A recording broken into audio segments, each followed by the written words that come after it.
Hello students, good morning. आज हम आपका जो हनी सकल बुक है उसका जो थर्ड पोएम है, हमने तो थर्ड चैप्टर कंप्लीट कर लिया है, तैरोस रिवर। सो उसके बाद का जो पोएम है द क्वारल, उसका स्टार्ट करेंगे। द क्वारल, क्वारल का मतलब आप सभी को पता होगा कि झगड़ा। क्वारल का मतलब झगड़ा होता है हिंदी में। क्वारलिंग मतलब फाइटिंग, झगड़ा करना, लड़ना।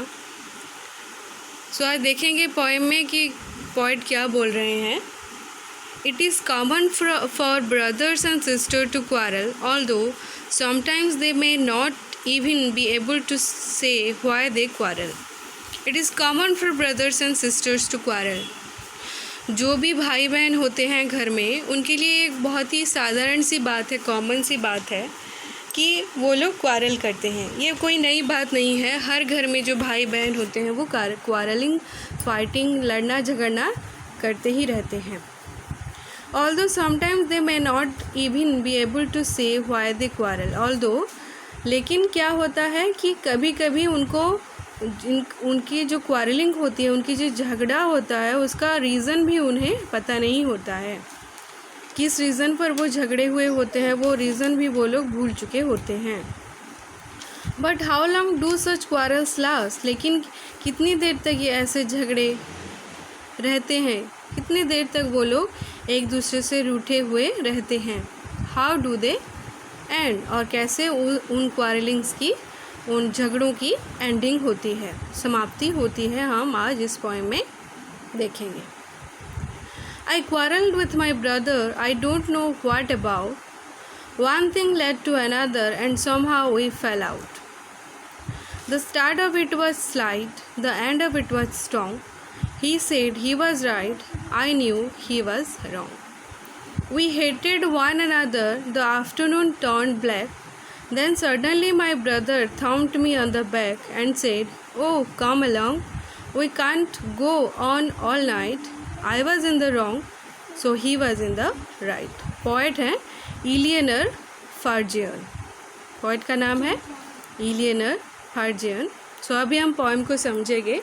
पोएट बोल रहे हैं, आई क्वारल्ड विथ माई ब्रदर, मैंने अपने भाई के साथ झगड़ा किया। I don't know what about, poet को खुद भी नहीं पता कि आई डोंट नो मतलब नहीं पता कि व्हाट अबाउट, किस वजह से उनकी झगड़ा हो रही थी। One thing led to another, एक चीज़ हैपनिंग होती रही, एक चीज़ होती रही, और उसके बाद ऐसे ऐसे करके दूसरी चीज़ें होती रही। One thing led to another मतलब एक के बाद एक चीज़ ऐसे ऐसे होती गई, उन दोनों के बीच में बिगड़ती गई। And somehow we fell out, fell out मतलब ड्रॉप डाउन, गिर जाते हैं। कैसे करके वो लोग झगड़ते समय, फाइटिंग करते वक्त गिर जाते हैं। The start of it was slide, the start of eat, eat का मतलब क्या कि यहाँ पर जो क्वारलिंग हो रही थी उसको ईट समझे हम। सो जो क्वारलिंग का स्टार्टिंग था, जो आरंभ था, वो स्लाइड था। स्लाइड मतलब थोड़ा सा स्मॉल था, बहुत बड़ा रीज़न नहीं था। The end of it was strong, लेकिन जो क्वारलिंग का जो एंड था उसका वो बहुत ही स्ट्रॉन्ग था, मतलब वो दोनों बहुत ज़ोरों से झगड़ने लगे। एंड में he said he was right, I knew he was wrong.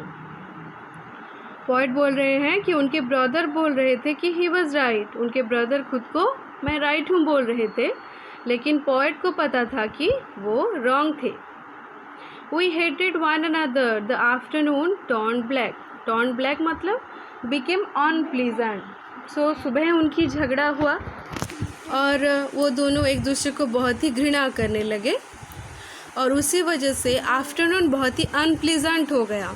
अगर भाई बहन झगड़ा करें तो एक दूसरे के साथ बात ही ना करें तो कैसा होगा, उनके लिए बहुत ही अनप्लीजेंट रहा, बहुत ही दुखद रहा वो afternoon. Then suddenly my brother thumped me on the back, उसके बाद क्या हुआ, सडनली उनके जो भाई थे पोएट की बैक पे, उनके पीठ में थपथपाया। थम्प्ड मी मतलब पीठ पर पैटेड किया, हिट किया। And said, oh come along, oh मेरे पास आ जाओ, we can't go on all night, ऐसे इसी तरह हम एक दूसरे से रूठे हुए पूरी रात नहीं रह सकते। I was in the wrong so he was in the right.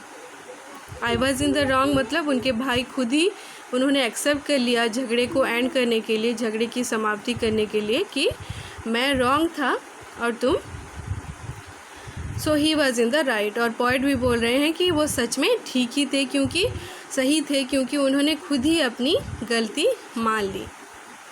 Okay students, this is all about a common poem that is quarrel that happens between brothers and sisters, and that is common in all houses.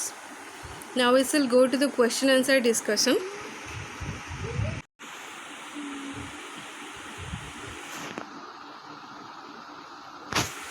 Okay students, यहाँ पर हम देखेंगे question answer. Question number 1 का answer है कि यहाँ पर दो एक्सप्रेशंस दिए गए थे, उनके मीनिंग लिखने थे। उसका मीनिंग है स्टार्टेड क्वारलिंग एंड नाइट केम।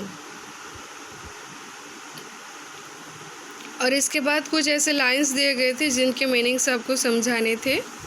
उसके मीनिंग हैं one reason led to another reason, the quarrel was started on small issue, the end turn into a big fight, afternoon past and night came but their fight continues, the quarrel came to an and.